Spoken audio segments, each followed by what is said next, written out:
जय जगन्नाथ सांग मैंने मुझे स्वागत करुँच मोर एक नुआ मिनी ब्लॉग को मुझे प्रीवियस वीडियो जनई कि गवर्नमेंट बीएड आउ अदर स्टेट बीएड भितर डिफरेन्स कौन अच्छी किए आगे चाकरी पाँच किए पचे चाकरी पाँच से विषय भल डिटेल्स बुझी भल रेस्पन्स आसी थैंक यू से तापर मुझे कहना चाहूँगी आम जो डॉक्यूमेंट वेरिफिकेशन कौन कौन सब डॉक्यूमेंट नीडेड अच्छी आम डॉक्यूमेंट वेरिफिकेशन यही सब डॉक्यूमेंट एबेठू तो आपण मैंने रेडी कर रखु जमी डॉक्यूमेंट वेरिफिकेशन टाइम रे किसी प्रोब्लेम न होता है। आ मोस्ट इम्पोर्टाट सब बड़े मार्क रखुंट जिते फॉर्म अप्लाई करुँच बीएड रो मार्कटा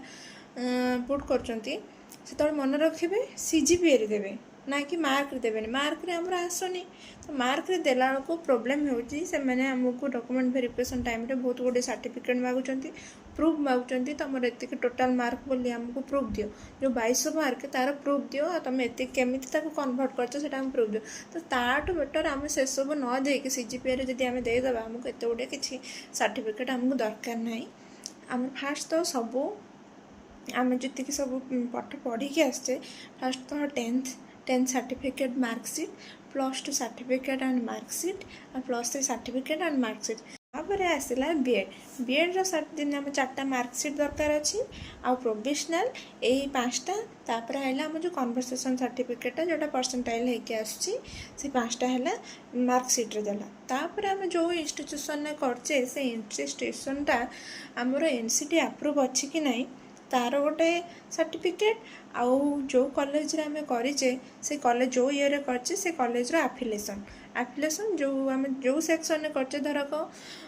2020 रे आमे एडमिशन करचे आम 20 रू 22 सेक्शनटा से सेक्शन भीतर 2020 रू 21 गोटे एफिलिएशन आ 21 रू 22 गोटे एफिलिएशन दीटा एफिलिएशन दरकार आ जार परमानेंट एफिलिएशन अच्छी से भी मध्य चलिबा तापर आइला ओपीटीआरएमएस भी गोटे सर्टिफिकेट दरकार अच्छी जोटा कि हम ऑनलाइन रे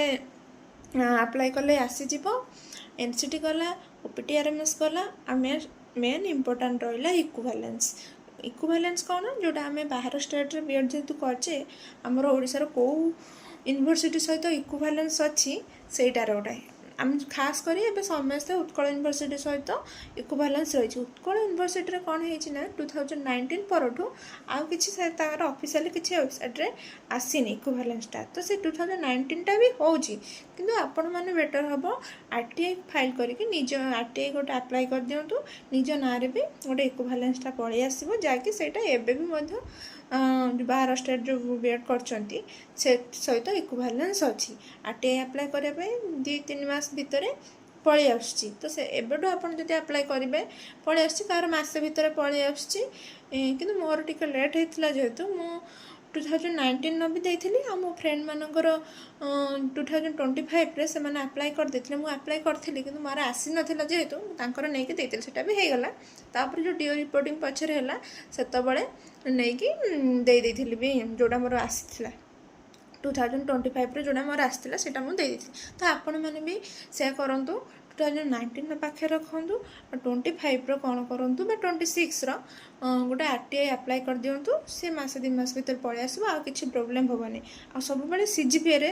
अप्लाई करी तो फॉर्म अप्लाई कर मार्क देवे येटा देवे से सीजीपीए रे देले आउ कि ना जब सीजीपीए रे जो मैंने दौना मार्क रे दौरान से बहुत गुड़े सर्टिफिकेट मांगुं कि तुम 2200 मार्क बोली आमको प्रूफ दियो एतिक सेमिस्टर वाइज से मार्कशीट दियो ये दियो से दियो सब प्रकार बहुत प्रोब्लेम हो तो बेटर हम आपण मैंने